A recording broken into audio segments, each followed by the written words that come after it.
Sebanyak ratusan orang tertipu janji kerja di Basco City Mall. Saat ini, polisi tengah menelusuri pelaku. Ratusan pencari kerja di Kota Padang diduga jadi korban penipuan dengan kedok rekrutmen tenaga kerja untuk penempatan di Basco City Mall. Para korban awalnya dijanjikan akan diterima kerja dengan syarat membayar sejumlah uang.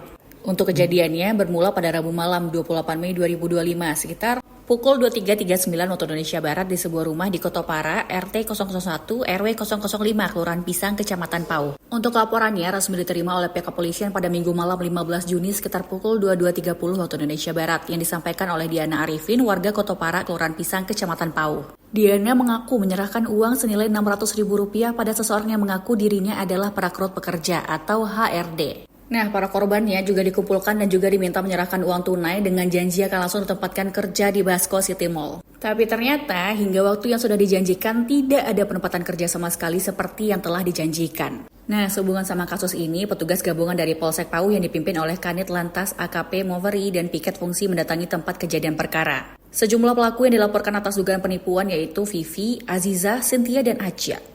Uang yang diserahkan para korban ini juga adalah modus mengelabui korban-korban lain yang ikut dijanjikan pekerjaan serupa. Hingga berita ini diturunkan, pihak Polresta Padang masih mendalami kasus ini. Dugaan sementara, jumlah korban dapat mencapai ratusan orang dengan total kerugian mencapai puluhan miliar rupiah.